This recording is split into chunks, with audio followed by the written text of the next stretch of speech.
When the first winter storm hits, a transformation occurs. It's not just a change in the weather, it's a change in the entire experience. The colors of the landscape are muted, the trees glisten, and the branches sag.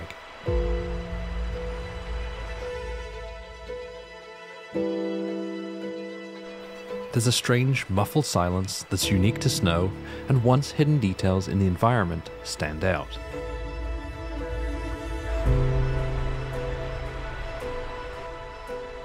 The arrival of snow also brings new challenges and adventure, and a whole lot of fun.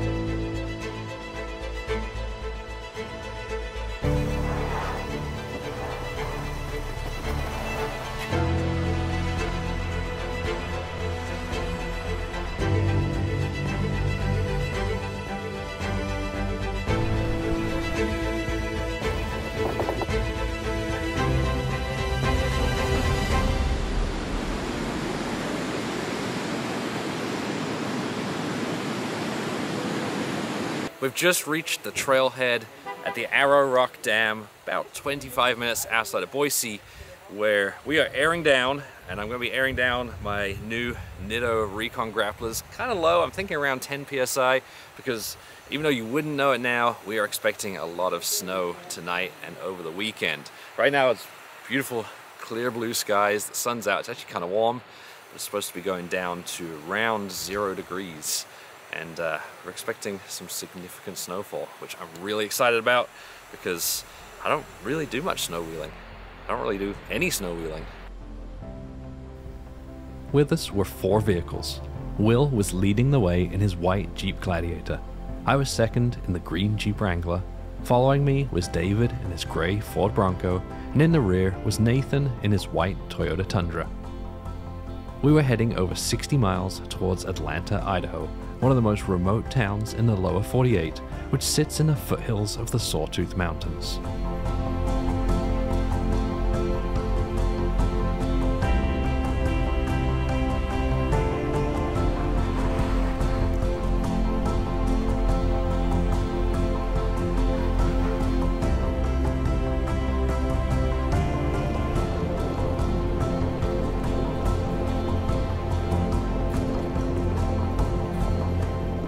This road along the edge of the dam is absolutely beautiful. This is, it's so close to Boise as well. You just come up here, explore. It does feel a little sketchy in a couple of places, you know, on these corners, and some of the edges are very steep and a little washed out. It's one of those spots that you want to be paying attention. You know, you don't want to come across someone coming the other way at you. Thankfully, it's cold enough that you're not really going to see a lot of tourists this time of year. It's just people going to and from their homes in the hills. So not a lot of traffic. We are starting to hit a few patches of snow as we go up.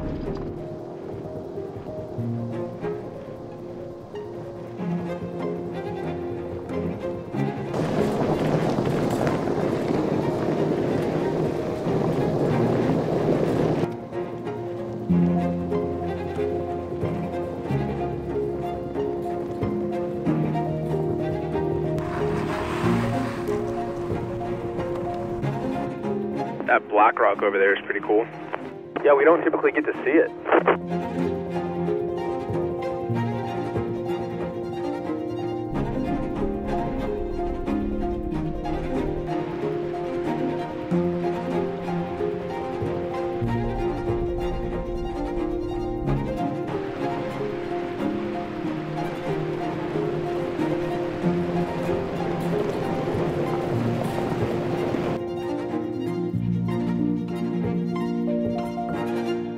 Let's pull in, let's go take a look at this place.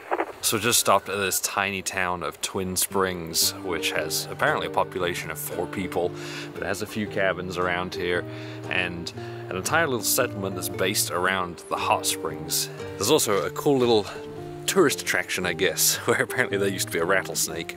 There's a rattlesnake tank in the corner right here, and you'd pull over and you'd put money in a jar, and you stick your head to the glass, and when it struck at you, if you didn't flinch, then you'd get all the money in the jar. But the guy that died, so now there's just like a rattlesnake skin in there, I think, or a stuffed one. Whoa, okay. The bar of Twin Springs is full of quirky items from its unusual and varied 125-year history, but the main attraction is the hot springs.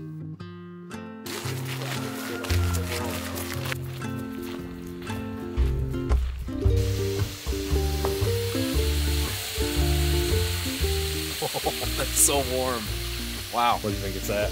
I think it's like right around 102, if I had to guess. The springs are also used to raise tilapia. They can't survive in cold temperatures, but the hot water allows them to thrive through the bitter Idaho winters. High temperatures also increase the ratio of males born, which grow faster than the females, making them better for raising for food. These cabins have underfloor heating from the hot springs, so it's really, really warm and cozy in there. I guess if we get really cold tonight, I know where we're coming back to. It's pretty awesome. I really want to get into one of the hot springs right now. It sounds so nice, especially now that it's starting to snow. Yep. Such a cool spot. I'm so glad we stopped. Yeah, man, great suggestion, Nathan. This is really cool to learn a little bit more about this random, weird, peculiar, and awesome place.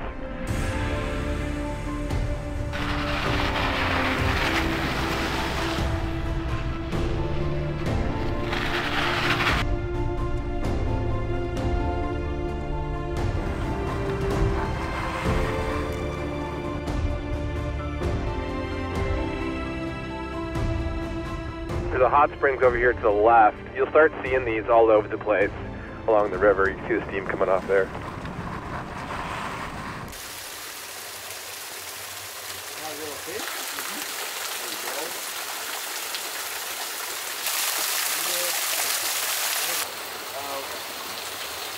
We just stopped for lunch at the beautiful hot springs up there. I went up and stuck my hand in them, and I feel like that's a perfect temperature. It's like a really hot bath. So I'd love to go get in it. I don't know if I'd want to get out of it again, so that's the problem. But just gonna stop here, have my sandwiches, and we'll skip this one. Maybe there's a bunch more up the river. Maybe I'll get braver later on, but probably not.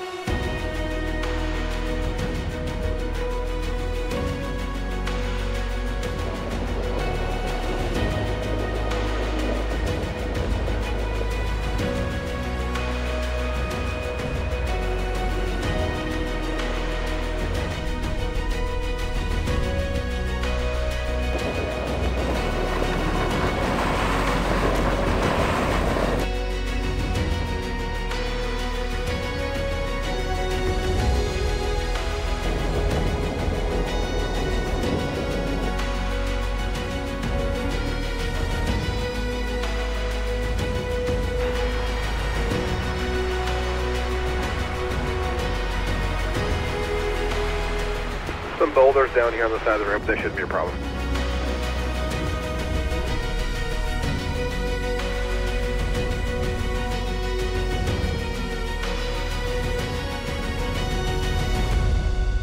So down there is one of those camp spots.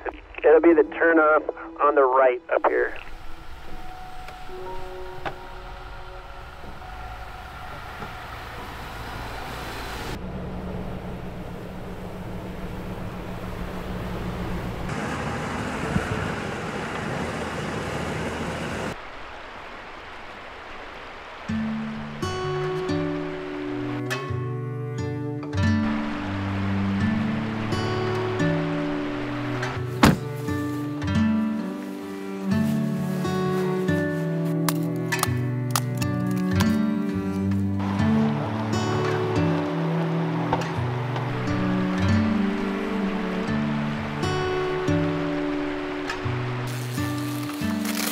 I just love the Idaho.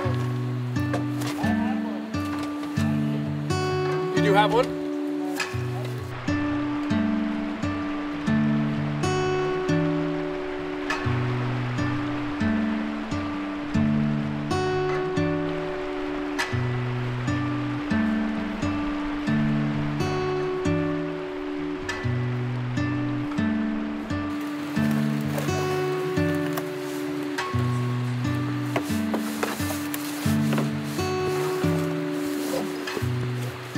Decided on this trip that I'd bring the Propex, which is a propane heater. It kind of works similar to the way the diesel heaters work in this heat exchanger.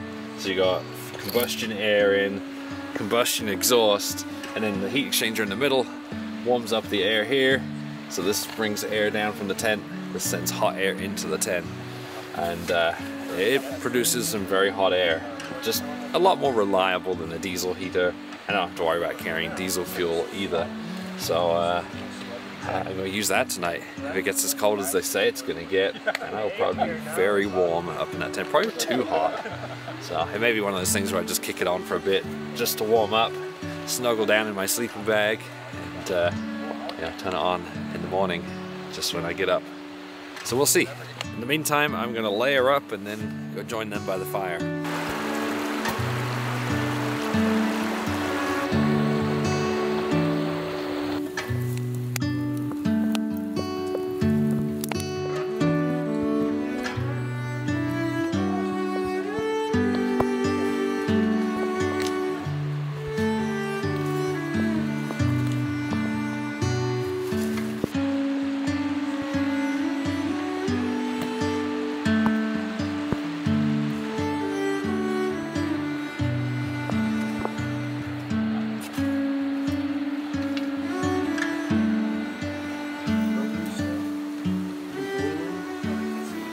So David and Will are huge bourbon fans, so I decided to bring them some more stuff from Kentucky. We actually brought some Blantons. Did you bring it with you?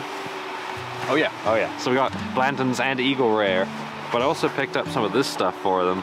This is Kentucky Ale, but it's bourbon barrel Kentucky Ale. I usually like Kentucky Ale, but the bourbon barrel stuff is, I think it's disgusting. So I brought it for them to try. He's really sold it, so we're excited to test it out. So the last time Rob gave me something to drink, it was Clamato juice on the Idaho BDR, and it was disgusting. So I'm hoping this is a, but you said it's gross. It's really good. How can you think this is gross? This is delicious. But do you like Clamato juice? Oh no, I hate Clamato. Oh, okay. I'm not a beer guy, but we'll see. Oh, dude, that's really good, actually. You like that? Yeah. Rob, your taste buds are just all over the place, my man. Yep. Well, I know what to bring you guys next time I come around. Blanton's is fine. We can stick with Blanton's. Blends, Yeah. Blends, please.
We ended up getting a decent sprinkling of snow down where we are last night. We got about 2 inches around us, but not a lot settled out where we're camped. I think we're actually sitting on a warm patch of ground. There's like a mildly warm spring just down from where we're camped. So I think the ground's a little warmer, which is why it didn't settle there. Ended up being plenty warm enough in the tent. Really didn't need the heater a whole lot other than to try and keep dry. These Go Fast tents are notorious for having really bad condensation buildup, and even with the heater going on and off all night long, I have a ton of condensation.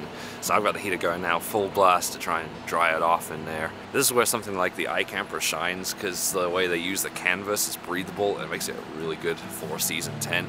Or I think mine's more of a fair weather camper. You know, it's great, it's awesome because it's so light, but you don't really want to be using it in conditions like this.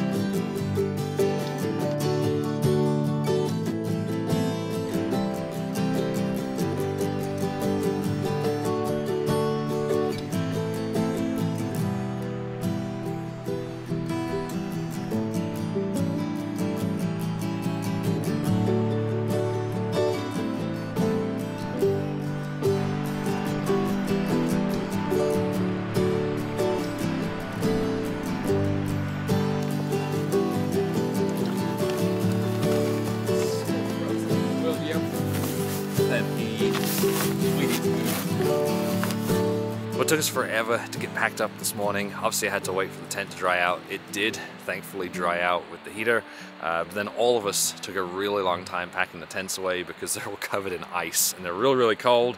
So obviously we had to get the ice off, and then our fingers froze and take breaks to warm them up again. But now we're all packed up and we're gonna head back out to the road and continue north into the mountains. We're gonna head up to a tiny little town called Atlanta.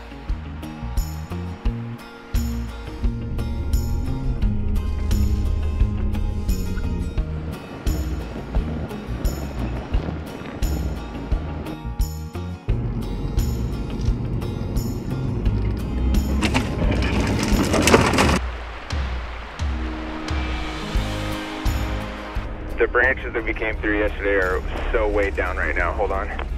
Wow, you know, it's scraping the sides of the Jeep, but it's so pretty to drive through this right now. I'm used to scraping through stuff like that. I'm driving Tundra after all.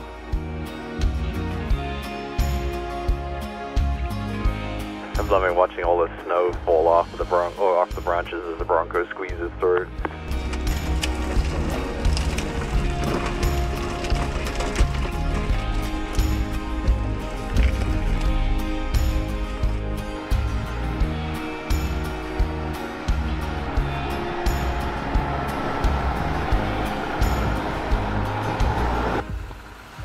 We just pulled out from camp to the main road, and there are some very obvious large paw prints going right past where we were camping. Obviously fresh from last night because there's no tire tracks over them. So something came past us. Oh, some kind of wild cat. I just don't know tracks enough to know, but these are fresh. So this animal was here last night for sure, or this morning. Could be a bobcat, potentially. As we drove away from the river, we entered a winter wonderland.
Coming up here to Barber Flats, which is where we cross over if we wanted to, like we did in the BDR, from the Middle Fork to the South Fork. And there's that spot up there that's like we stopped there to have lunch, I think, on the BDR. It's like a perch lookout spot.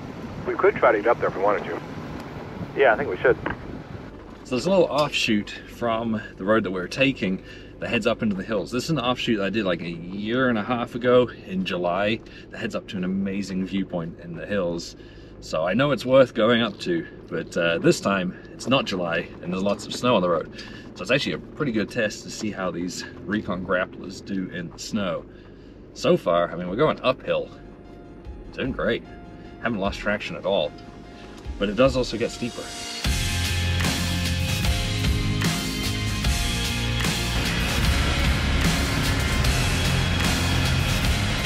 All right, let's see how these Nitto Recon grapplers are going to do in the snow.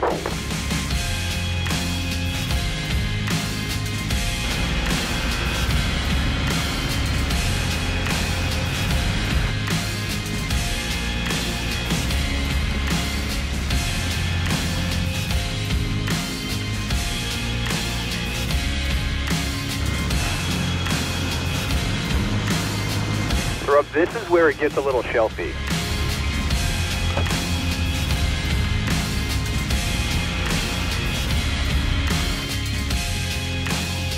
How you doing back there, David? There's no way I'm backing down at this point.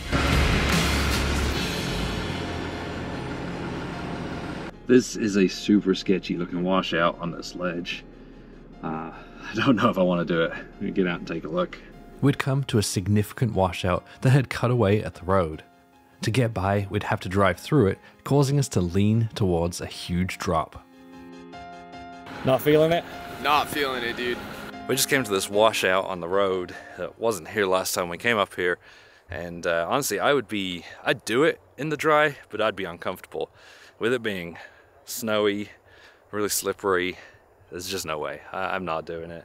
It'll just, you know, it might be one of those things that you can do, but me being so inexperienced in driving in the snow, I'm just not willing to. So we're gonna have to figure out how to get back down. David's first, and I think we've got room to turn around. We're gonna put some snow socks on the back to help with turning around, and hopefully do it that way. If not, we have to back down, and that's gonna suck. The powdery snow had given us great traction on the way up, but backing down on the compacted snow was much more difficult.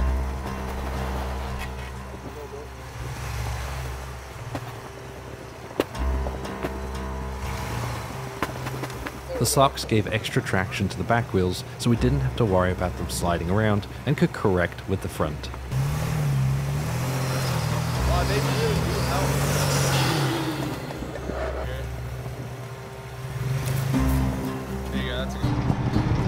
Tell me.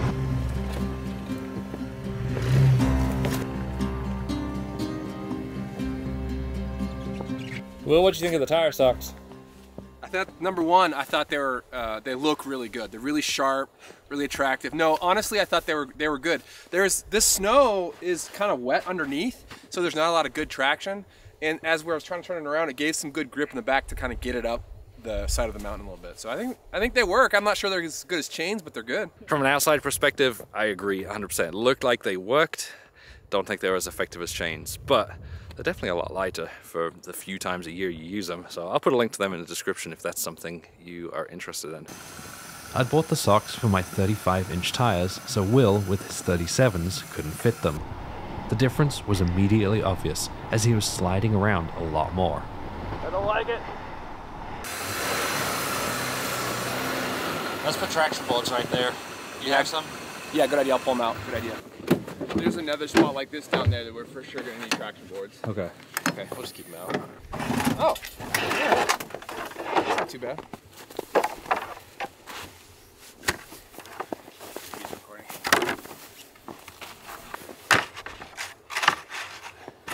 Yeah, so these traction boards, Max Trax, can't go wrong, tried and true.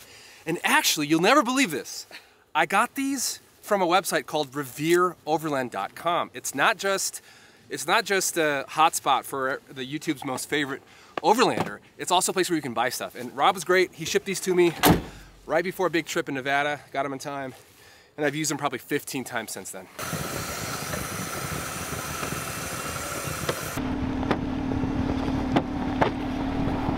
So you can see the downside to snow socks is the durability. Like I already got little, not holes, but you can see where it's worn. So this is something you're going to get if you very, very rarely need chains, like me. I also plan on turning around. I'm going to see if I can turn around a little sooner and go forward through that last little sketchy section instead of backwards like everyone else. I've got the socks on the back, which actually definitely helped, having watched Will go down now with no socks.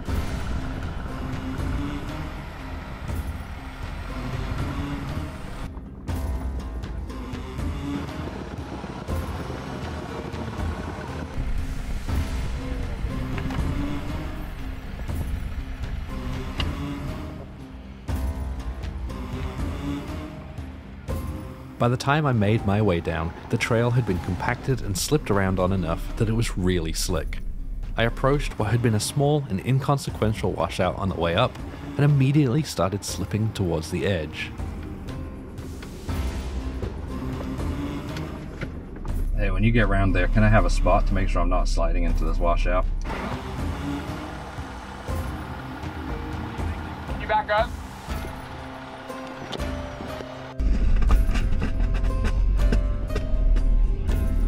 It was time to put more traction boards down to help me stay out of the washout.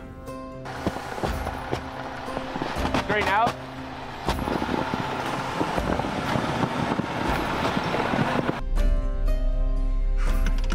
So traction boards, worth having.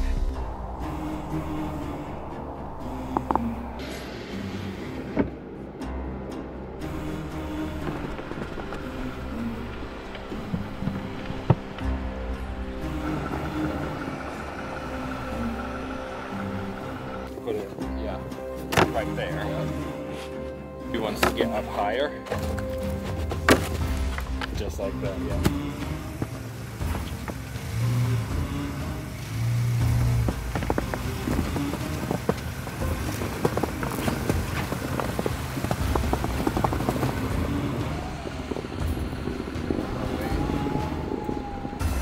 Yeah, you good? Your backs are about to straighten out a little. Backs are hitting.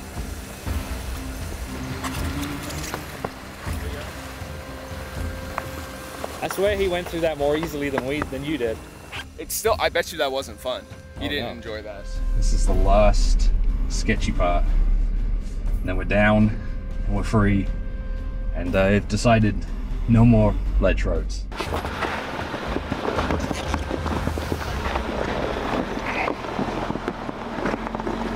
Traction boards make a huge difference. I know people make fun of us for carrying them, but in something like this, you just can't beat them.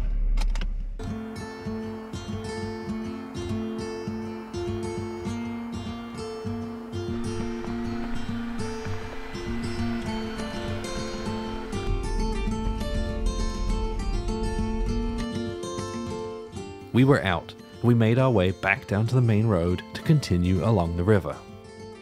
This video is sponsored by Nitto Tire, who actually paid for me to come out here from Kentucky to Idaho to test out my new Recon grapplers. So far, not had a lot of use out of them. They've done really good in the deep snow that we just did. But my biggest takeaway from this trip so far is actually how quiet they are on the highway. And that wasn't even the point of coming out here, but I tell you what, it's a long way from Kentucky to Idaho. And I'm glad that I had them because they are so quiet. They're probably the quietest all-terrains that I think I've ever run.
Cliff faces are gorgeous. Oh my god, dude.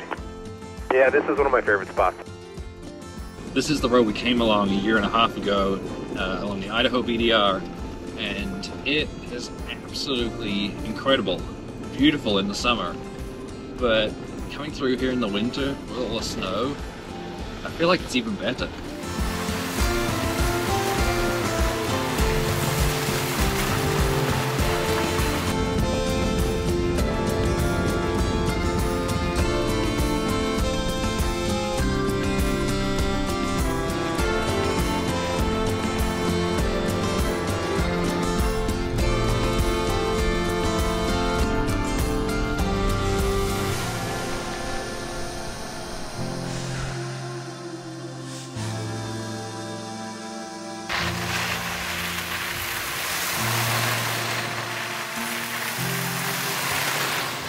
The snow's been coming down quite a bit more up here, and there's probably about 6 to 10 inches of snow off to the side of the road. But the road has been plowed since last night. We're almost to Atlanta, and it's a small community, but this is their main road in and out of town. This is where the mail truck comes up to deliver their mail, so they maintain it throughout the winter, because otherwise they can't get in and out.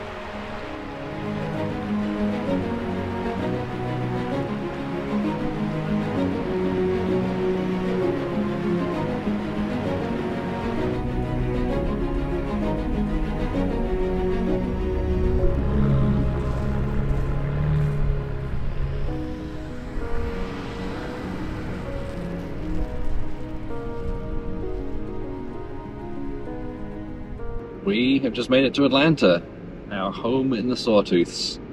And Nathan has a cabin out here, so we're going to head over and visit him. Atlanta was a mining town founded during the Civil War and was named after the Battle of Atlanta, where the Southern settlers incorrectly heard rumors of a Confederate victory.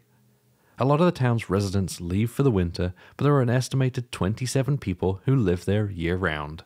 Apparently the bar opened up today. They don't usually do that in the winter. So I can't think of anything better to do than head down there for dinner.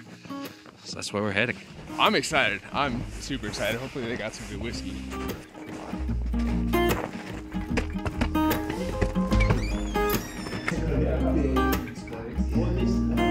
So there was no food, so I'm really hungry, but there was some great bourbon, right guys? Excellent bourbon. And just, you can't beat the authenticity of a place like that. It wasn't open. It was just a local gathering that they let us come into reluctantly, but really cool people, really fun to talk about. It was amazing to just hang out with the locals and really get the vibe of the place and what they all stand for. They're just genuine people. It was cool. They also recommended a place to camp tonight, down by some hot springs. Sounds good to me. Yeah, I think that's where we're gonna head.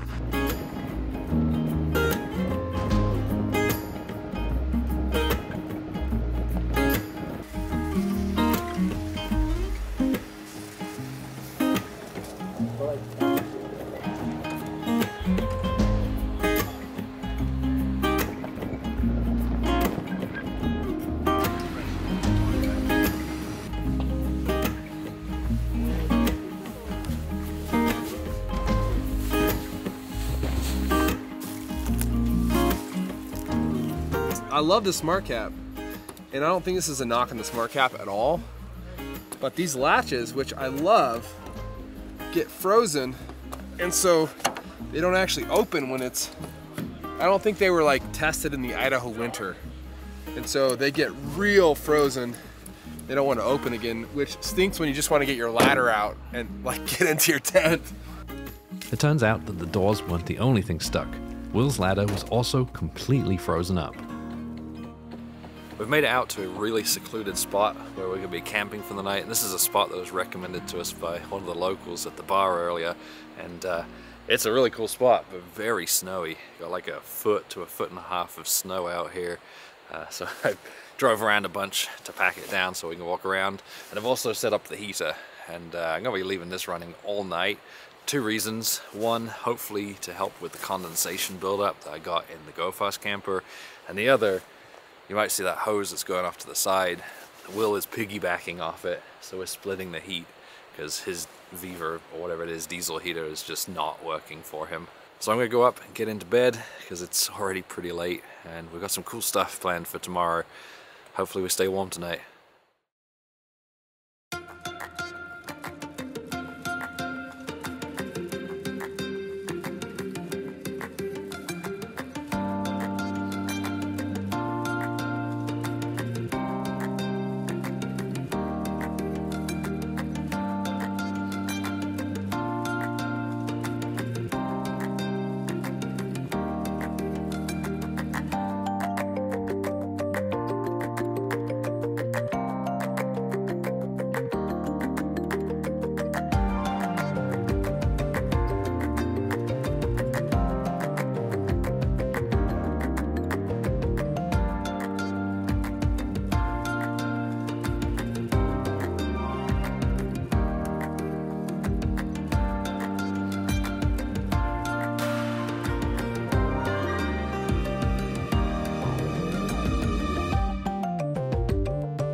Cold.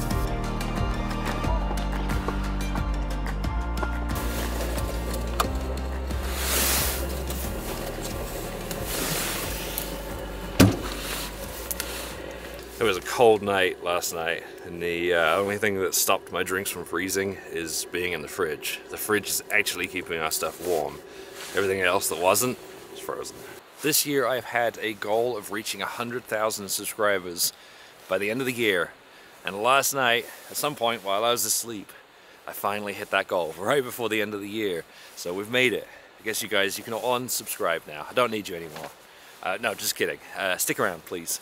If you're not subscribed, I'd love to have you, and thank you guys for all helping me reach that goal by the end of the year. It is awesome. I'm really happy about it. We're gonna celebrate today, and I'm gonna make sure I don't let it get to my head. Bow down to me, peasants! How many subscribers do you plebeians have? 25,000, sir. 29,000, Your Excellency. Maybe you should subscribe to them too. Is that attention? So sorry. He doesn't know what attention is. I love it.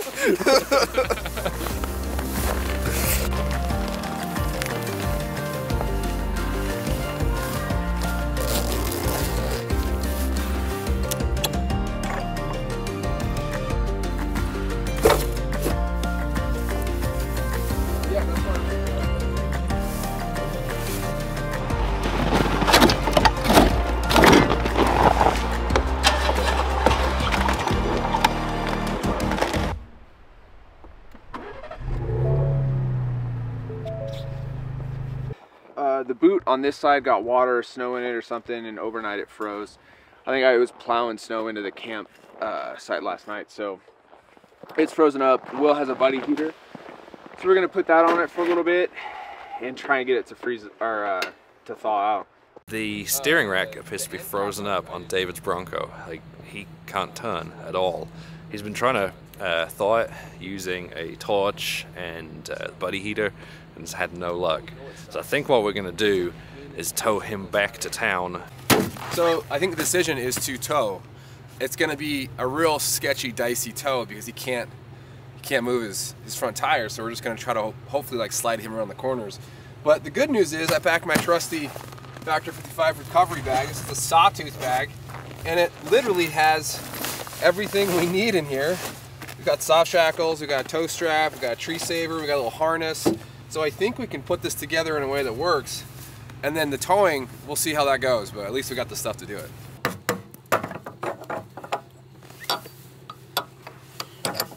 All right, well, I'm ready. Yeah,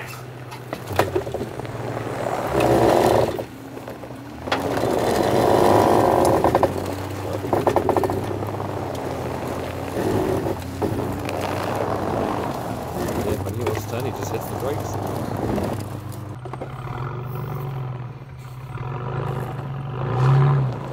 Oh, hey, that's doing it. While we were thinking about what to do here, Jason, in his tracked side-by-side, showed up with a big propane heater. So we're going to try and heat it. That way, if we can defrost it enough to get it moving, he can drive out under his own power. I'm not placing it. You can figure out how you want to do it. After about 30 minutes of heating the steering components, David started the Bronco up to try again.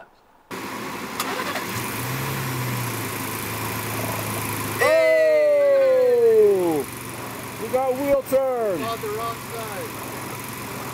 So the plan now is to get this back to Nate's place. I'm gonna take the tie rods off, take the end cap off, really try and clean out the steering rack, get it dry, button it all back up, and hopefully I'll be good to go. I just realized now that Rob has hit 100K subs, I can unsubscribe because it was a sympathy sub. He finally got it defrosted. It's working. So now we're heading back into town, and it's time to go out on the tracked side-by-side, which I'm really excited for.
you're into the outdoor motorsports like this and you want to get away from everyone, come out here to Atlanta where there's just you and nature and tons of area to explore, check out the Greylock Lodge, because you can come out here and stay here, but you can also rent things like this, like side-by-sides, snowmobiles, dirt bikes, and take them out into the hills. I'll put a link to it in the description. That evening, we gathered in Nathan's cabin for a gift exchange where the theme was used camping gear. We exchanged, traded, and stole gifts before I was presented with one more thing. Okay, so Rob hit 100,000 subscribers, which we've kind of made light of, but it's a big deal. Big dang deal. Big deal. So we want to do something. So we just did this gift exchange. It was kind of fun and silly. But we have this. We know this is his favorite bottle of bourbon, Eagle Rare. And we're going to give it to him because it's a pretty awesome milestone. Yeah, it's amazing. Let's go. Again? Yeah, just one more time. So we wanted to say congratulations. Oh, snap! We got you all the way from Kentucky. Had somebody smuggle it here. A bottle of Eagle Rare, which we know is your favorite bourbon. I asked Elizabeth thank you. at Overland Expo East. Yeah. I was like, what should I get him when he hits 100K? And she goes, give him a bottle of Eagle Rare. Oh, it's my favorite. Yeah. Whoever sourced this for you must be a really great guy. Honestly, congratulations, dude. Like, we're Thank super you. proud of you, man. That's really awesome. So tonight it's supposed to be 7 degrees, and we decided that we are going to brave it by staying in Nathan's cabin tonight. And I have no shame in saying that. Real mountain men here. Will and Lance are going to be staying out, and they're going to be camping, so I brought them my Propex heater. We're going to set that up so at least they're, well, Will is comfortable. It was very nice of you.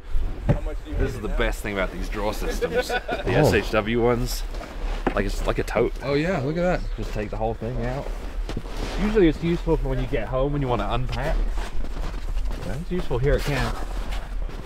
And it happens to be the perfect size for a Propex heater system. Oh, look at that. Yeah, everything you need. Beautiful. I'm not doing diesel anymore. I'm done. I never even started and I'm done.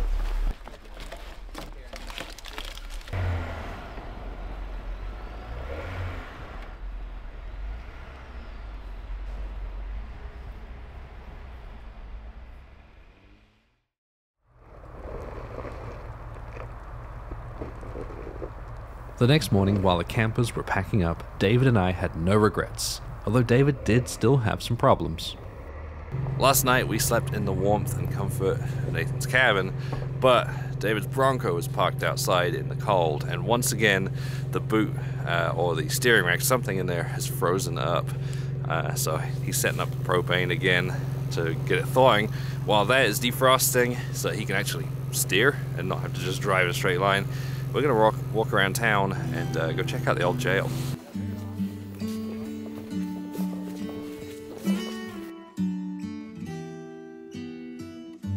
Okay, so over here we have the old jail, and actually this jail was used all the way up until the 70s because they had to use it kind of as a drunk tank from people fighting at the bars, the miners. So they'd fight at the bar, they get thrown in here overnight. I think we can get into the jail. We're breaking into the jail? Yeah, we're breaking into the jail, and the jail has very interesting toilets. You'll have to check this out. The toilets that Nathan was talking about are 2 half barrels that simply sit over holes in the floor. The waste would drop straight out the bottom and into the creek. Thankfully, these days, the waste from Atlanta is taken care of a little better.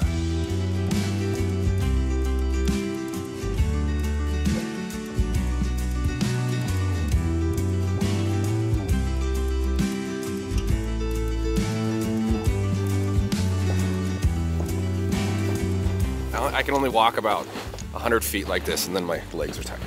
And then this is just one of the old original log cabins from here. So this is like early, like mid 1800s. The cabin was from Atlanta's busier days. In its peak in 1876, the town had a population of around 500 people who were employed in the surrounding mines and mills, or in the town's hotels, stores, bars, brewery, sawmill, or brickworks. There was a huge economic downturn between 1886 and 1902, followed by a series of short-lived revivals and collapses until 1985, when the Atlanta Preservation Society was formed to preserve and restore the historic structures. While we'd been exploring town, things had been defrosting on the Bronco.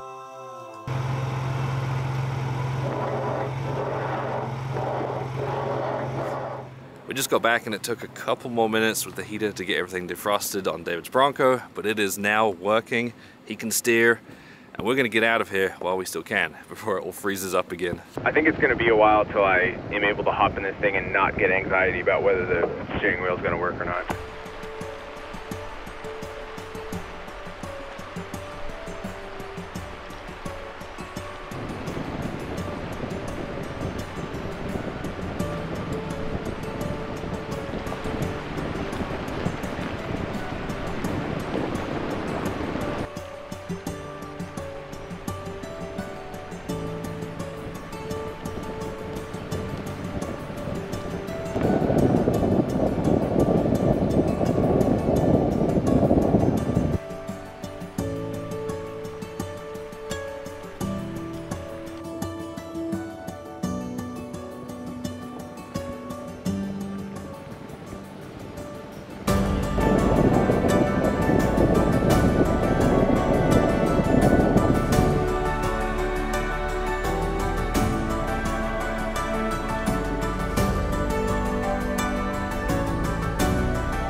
The whole trip, this drive for me, anything that happened before this was worth it for this drive right now. This drive has genuinely been my favorite part of this entire thing.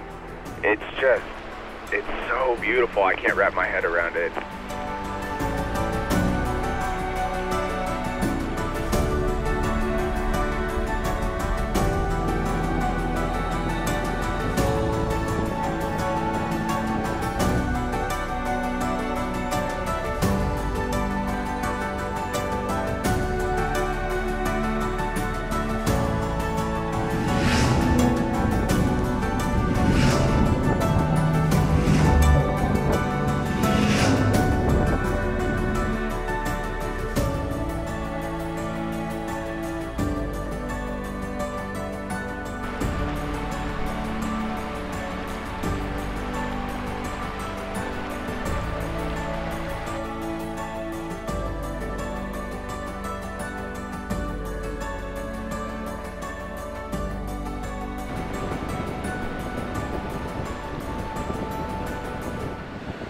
As we're driving along the river, you see steam billowing up all along it from hot springs, and there's a big patch of them over the other side and a bridge right here, so we can actually go across and we walk down to one of them. But this is one of those side roads, like most of the side roads along this river. This time of year it's closed to passenger vehicles. Like this is a snowmobile trail only, so we're gonna have to walk across and down to them.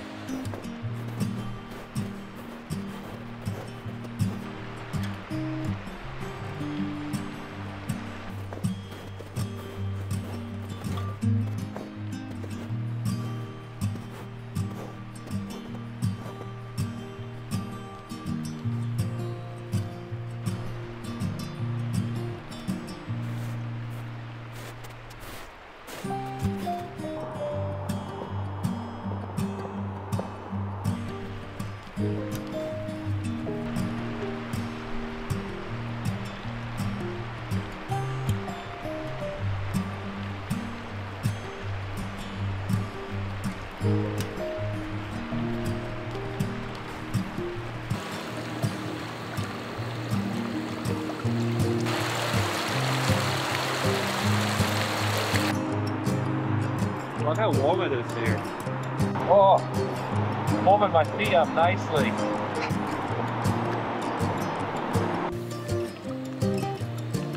Yeah, dude, it's hot. Like, I don't think I could put my full body in there. This spot is awesome. It's so much warmer here. I mean, you can see it's steaming. This water's really hot, but I was saying I should have put my jacket on a few minutes ago, but standing here, I'm really comfortable because of the warmth coming off the ground here. There's also a huge green patch, which is obviously, you know, the ground up there is warm as well. So the grass is growing, it's not covered in snow. Tons of deer poop, so this is obviously where they come to graze.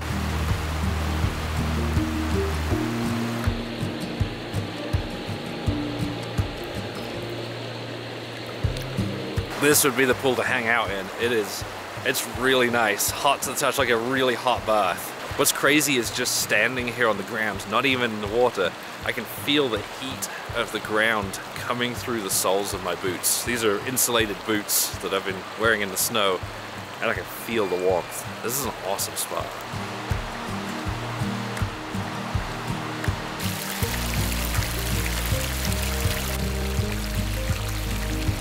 Yeah, that's very hot.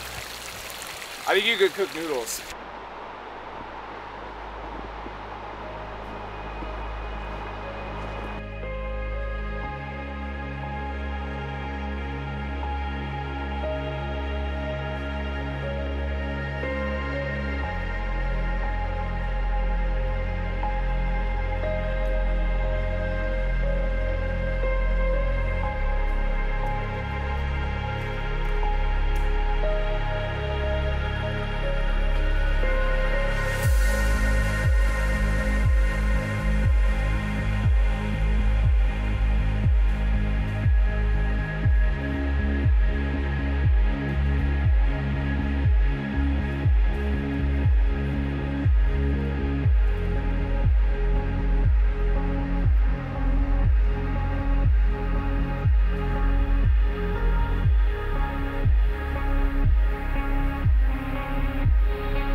There are 2 more bald eagles on that rock down there, just sitting there looking for fish.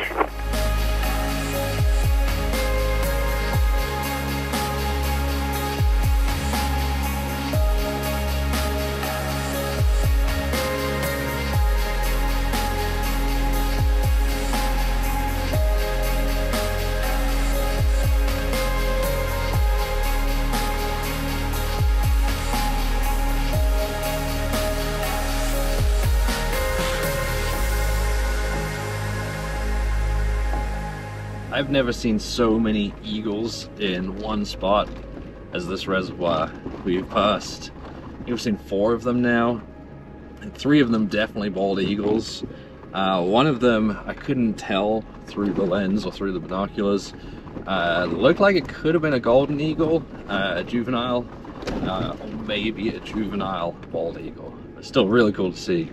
We just made it back to the dam where we started this trip and had a fantastic weekend out in the snow. Final thoughts on the tires. They did great in the deep snow. I love them on the highway because of how quiet they were. The only thing they really struggled with was the packed icy snow and then the slushy snow. But to be fair, the only thing that really does well in packed icy snow is the studded tires or the tire chains. And that's why the locals, when they drive that road out to Atlanta, they all put chains on. I enjoyed this weekend so much that we're actually going to go out and make another video in another location. So if you enjoyed it, definitely subscribe to the channel. Thanks for watching.